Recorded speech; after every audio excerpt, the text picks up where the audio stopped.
నమస్తే అండి, welcome to tree media devotion.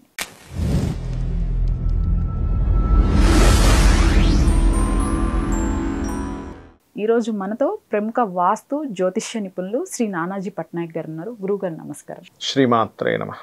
Sir, pastor Praveen పగడాల అనే వ్యక్తి చనిపోవటం జరిగింది. అవునమ్మా, నేను వీడియో చూసా. సంథింగ్ చాలా సోషల్ మీడియాలో చాలా ఛానల్స్లో దానికి సంబంధించి సాక్షాత్తు ఏపీ ముఖ్యమంత్రి చంద్రబాబు నాయుడు గారు కూడా రియాక్ట్ అవ్వటం జరిగింది.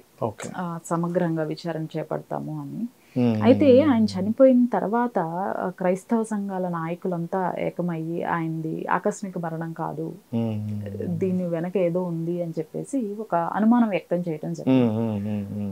తర్వాత దానికి సంబంధించి ఎస్పీ గారు కూడా మనము ప్రెస్ మీట్ పెట్టడము, రెడ్ కలర్ కార్ ఏదైతే ఉందో సీసీటీవీ ఫుటేజ్ తో సహా బయటకు తీసుకుని నెంబర్ వచ్చింది. ఆ కార్ బయటకు వచ్చిందా? నెంబర్ లేదు సార్, అదే చూస్తున్నారు. పోస్ట్ మార్టం రిపోర్ట్ కూడా రావాల్సి ఉంది. కానీ ఎవరైతే ఆయన ఫాలోవర్స్ ఎవరైతే ఉన్నారో వారు హిందూ ఆధ్యాత్మికవేత్తల పైన నెపం వేయటం, మీరే చేశారు, మీరే యాక్సిడెంట్స్ చేసి చేశారు అని వాళ్ళ పైన వేయటం, ఇలా సోషల్ మీడియాలో ఒక వారే రన్ అవుతోంది.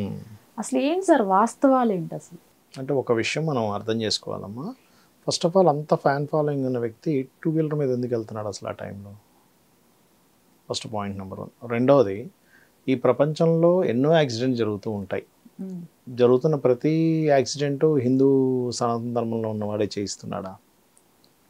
యాక్సిడెంట్ అనేది సడన్గా జరుగుతుంది. ఓకే. రెండవది ఏంటంటే, సహజంగా గోచారంలో కాలంలో కూడా కొంచెం యాక్సిడెంట్స్ అయ్యే యోగాలు మరొక 3 నెలలు చాలా ఎక్కువగా ఉన్నాయి, భారీగా జరుగుతాయి కూడా. కొంచెం అది చూసుకోవాలి. అయితే ఇక్కడ ఏంటంటే,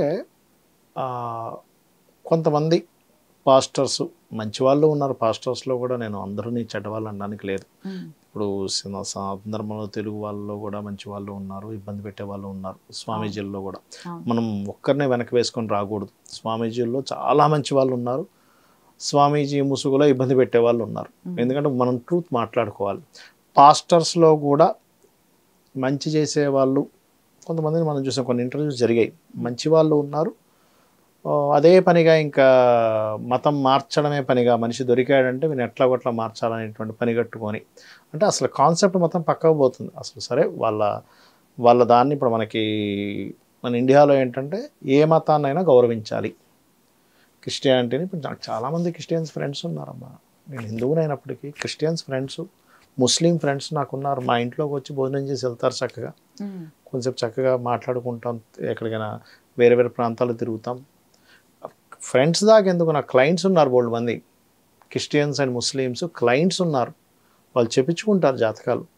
వాళ్ళకి చెప్పేటప్పుడు నేను ఒక మాట అడుగుతా, ఏమండి మరి ఈ దానం మీరు ఈ టెంపుల్కి వెళ్ళి ఇవ్వగలుగుతారా అంటే, ఇస్తామండి, మీరు చెప్పండి ఏ దానమైనా ఇస్తాం, ఏ స్తోత్రం అయినా చదువుకుంటాం, ఏ లలితాహస్తనామాలు ఏదైనా చదువుకుంటా అనే వాళ్ళు ఉంటారు. లేదు సార్ మా ఇంట్లో యాక్సెప్ట్ చేయరు, ఇంకోటి ఏదైనా మార్గం ఉందా అని అడుగుతారు.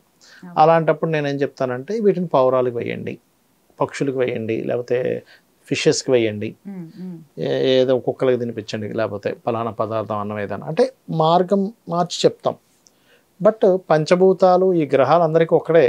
ఇప్పుడు నువ్వు క్రిస్టియన్ కదా, నీకు తక్కువగా ఏమి సూర్యుడేమి నీకు ఇది చేయడు. నువ్వు ముస్లిమ్స్ కదా, ఎక్కువ ఏం చేయడు. నువ్వు హిందువు కదా, ఇంకొంచెం ఎక్కువ ఏం చేయడు. అందరికీ ఈ నవగ్రహాలు, సూర్య భగవానుడు అందరికీ ఎండ ఒకలాగే ఇస్తున్నాడు, చల్లనిచ్చేటువంటి చంద్రుడు ఒకలాగే ఇస్తున్నాడు.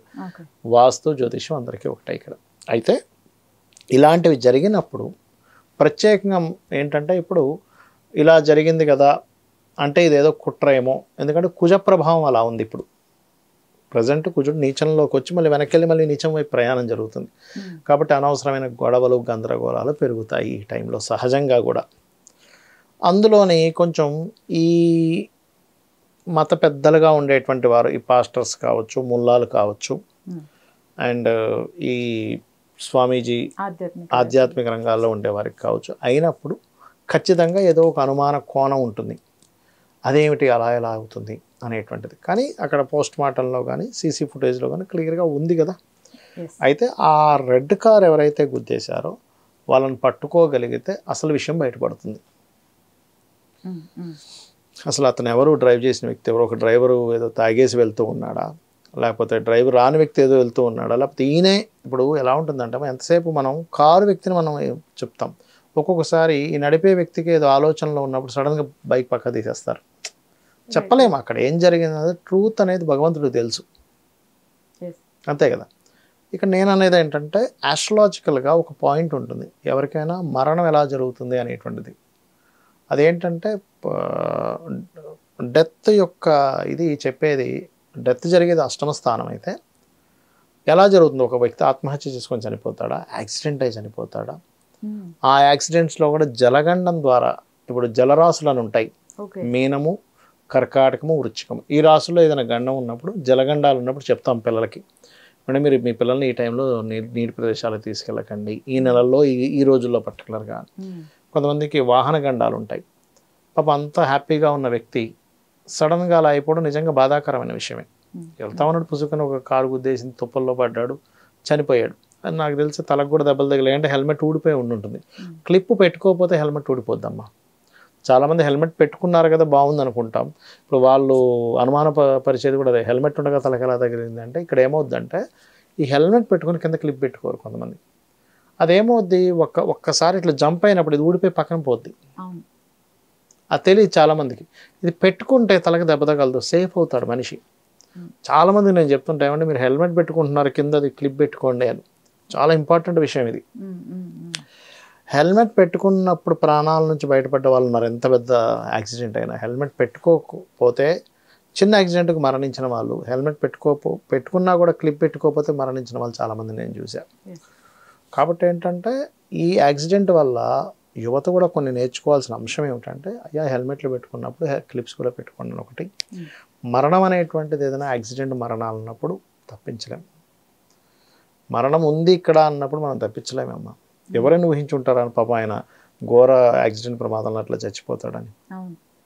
బట్ మనకి జ్యోతిష్ శాస్త్రంలో 1 అంటే జీవుడు, 3, 8, 4 ఈ కాంబినేషన్స్, దశమం కాంబినేషన్స్ వచ్చినప్పుడు మనిషి యొక్క మరణం జరుగుతుంది. అయితే కొన్ని సందర్భాల్లో మిస్ కూడా అవుతుంది. ఎప్పుడు అవుతుంది అంటే, ఈ ఒక్కడి జాతకం కాకుండా వీళ్ళ భార్య పిల్లలు ఉన్నారనుకోండి, వాళ్ళ పిల్లల భార్య జాతకాల్లో ఇతనికి, అంటే వాళ్ళ ద్వారా ఇంకా పొంది వీళ్ళ జాతకాలు కొంత ఇతనికి సపోర్ట్ చేస్తాయి. లేదా నిత్యం దేవతారాధనలో ఉండే వ్యక్తికి ఏమవుతుందంటే ఒక శక్తి వాళ్ళని కాపాడుతుంటుంది. అంటే యాక్సిడెంట్ అవుతుంది, ఏదో చిన్న దాంట్లో పోతుంది, చిన్న దాంట్లో అయిపోయి అమ్మయ్య ఏదో కాలుకి ఏదో చిన్న దెబ్బ తగిలింది, ఆ రూపంలో పోతుంది నిత్య దేవతారాధన కనుక చేసుకున్నట్లయితే. సో అందుకే మన వాళ్ళు ఎప్పుడు కూడా బయటికి వెళ్ళేటప్పుడు నీ ఇష్టదైవాన్ని తలుచుకొని బయటికి వెళ్ళు అని చెప్తూ ఉంటారు. ఇంకా దురదృష్టవశాత్తు ఒక్కోసారి ఇట్లా జరుగుతుంది. అది మనం యాక్సిడెంట్ యోగాలు ఉన్నప్పుడు ఆ రకంగా అవుతూ ఉంటుంది. ధన్యవాదాలు. శ్రీమాత్రే నమః.